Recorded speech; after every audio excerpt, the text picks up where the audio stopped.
The only feeling I feel right now is just one of immeasurable disappointment. I am so disappointed in the way this season ended. There was a time, this season in fact, where the Bucks were on pace to win 70 games in the regular season, and all anyone could talk about is how much of a cakewalk it would be for the Bucks to get to the finals. Myself included, I didn't think there was a team in the East that could challenge us. Maybe the Raptors. Miami wasn't even on my radar. Miami didn't even exist to me back in, last winter. But just the way it all came crashing down in the bubble, I've never been so damn disappointed. I'm not angry, I'm not furious, I'm not filled with rage. I'm just so disappointed.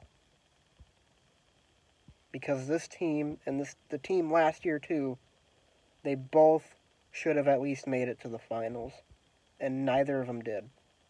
And that to me is just, it's inexcusable. How do you have the best record in the NBA, the number 1 seed, 2 years in a row, and you can't make it to the finals? And the thing that worries me the most, the Bucks have an excuse to keep Mike Budenholzer. I am fully on the fire Mike Budenholzer train right now. I am fully on it.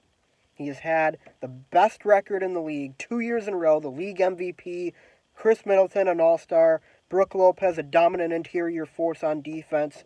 He's had all the pieces he needs, and we have failed twice. And you can blame the players for that, but whose job is it to get the players prepared for the postseason? This is the second straight year this has happened in the postseason. If it weren't for Chris Middleton, we would have been swept. It would have been the 4th time in Mike Budenholzer's career that he has ended a playoff run with 4 straight losses by his team. That, to me, is just inexcusable. That is a fireable offense to me. Talking about the game, though, I'm not going to spend too much time on it. I really want to talk more about the Bucks going forward. But the game, the Bucks, after they announced Giannis was out, I kind of didn't have much hope. After we won the last game, it was kind of like that was the one game we're going to get without Giannis. We need to get him back for the next game. We're not going to have any hope. And we made it close. We fought at the end, but they had a couple chances to take the lead, to make it theirs. Or to take advantage of the game and, kind of just put a lot of pressure on the Heat, and they didn't do it. Once in the third quarter, they made a 1-point game. They went on a 7-minute scoreless streak at that point. And, that was kind of it for them. But really, just what a disappointing end. I just cannot, for the life of me, believe that the season ended like this. So where do the Bucks go from here? Obviously, I think the number one thing the Bucks need to do is get Mike Budenholzer out of town. Would you agree, Mr. Watland? That's the number one thing. Mm-hmm. The guy just is not. He's not a playoff coach. You can't have him in Milwaukee anymore. I'll always be thankful that he finally was able to teach this Bucks team how to actually win in the regular season, because under Kidd, that was a really big problem. But when you can't translate that to postseason success, then what does the regular season even matter anymore? The Bucks know how to win in the regular season now. Now they need to take that next step and learn how to win the playoffs. And Mike Budenholzer is not the coach for that. So, Billy Donovan.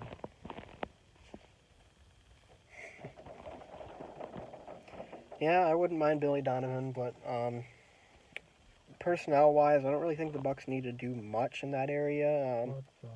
Yeah, I was about to mention that. Eric Bledsoe, I would probably consider trading him. Maybe getting a guy like Chris Paul or something, There's just a report from Mark something saying the Bucks are believed to go after Chris Paul. Mark who? Spears, I think it was. Woj retweeted it, so. I would definitely be on board with that. I mean, for everything that Bledsoe brings defensively, I would much rather have, a guy who can create offensively. And, like, just, he's smart. He can calm the offense down and get them going again. Yeah, And it's you need like him to. the Bucks don't have that kind of veteran player. I mean, like you could say like George Hill, but George Hill is obviously not Chris Paul. The Bucks don't have that calming facilitator presence on offense. It's a lot of uh, wild stuff and closing and especially closing games. When you watch the Bucks try and close games, especially in the playoffs, it's a lot of iso ball. It's a lot of wild shots. There's not a lot of ball movement. That would improve with a guy like Chris Paul. And Eric Bledsoe doesn't bring that. For everything that he does defensively, it Literally the it, complete opposite. it does not make up for his lack of offense. And this game was honestly one of the worst games I've ever seen him play. Maybe the worst game I've ever seen Eric Bledsoe play as a Buck. I mean, he was just horrendous tonight. We get even average Eric Bledsoe tonight, the Bucks probably win. But the guy just doesn't show up in the playoffs, and his offense just isn't good enough. So. Other than that, though, I think personnel-wise, the Bucks are okay. Really, I think it's just a matter of coaching. We all know the Bucks are going to make the playoffs next season. I mean, we all know that. They're amazing in the regular season. I wouldn't be surprised to see them put up another 60-win year. But what does it matter if you can't translate that to postseason success? And we need the coach that can get us to that point. I don't know who that coach is at this point, but I really hope that the Bucks make an effort to go after somebody and especially to get rid of Mike Budenholzer. It's not even if they get the one. You don't even need the 1 seed. I mean, it'd be nice, but you don't need it. And it matters if you go anywhere, which the Bucks haven't done the last 2 seasons. Look at like LeBron sometimes in Cleveland. He didn't get the 1 seed that much. Yeah. But he still did. You get the 4 seed sometimes, and you'd still fucking go all the way. Sorry. And you'd still go far. I mean, yeah, I kind of agree. It's like, what does it really matter to get the number 1 seed at this point? It's like playoff basketball is just so much different, and Budenholzer consistently does not have us prepared for that. And I wonder if his minutes restrictions in the regular season factor into that, because the Bucks obviously aren't really prepared to play 40, 45 minutes in a playoff game. They never really seem to be prepared to do that. And they didn't even do that very often in the playoffs anyways. So to me, it's like it's a flaw in Mike Budenholzer's, philosophy.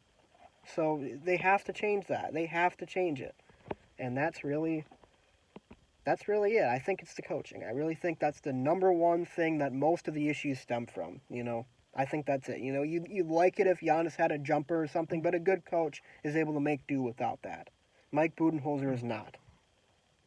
If you can still get the 1 seed, awesome, but it shouldn't be your number 1 priority. Yeah, exactly. So, on to the Packers season, I guess. This is probably the last Bucks-related video I'm going to be doing for a while, unless there's some news or something. Or maybe I'll talk about, firing Budenholzer. I'll dedicate a whole video on why they need to do that. Something like that, I don't know. Or talking about maybe a potential trade. But, just another team in the long line of... Get Hippo out of my face, please. Just another team in the long line of Wisconsin sports to crumble and fall apart in the postseason. I'm so used to it at this point. It's like I just feel numb to it. Yeah. Anyways, guys, thanks for watching. That's all I have to say. I'm not really going to promote my Twitter or Instagram or anything. I don't really care to do that right now. Bucks and whenever they can get a good head coach. See you later.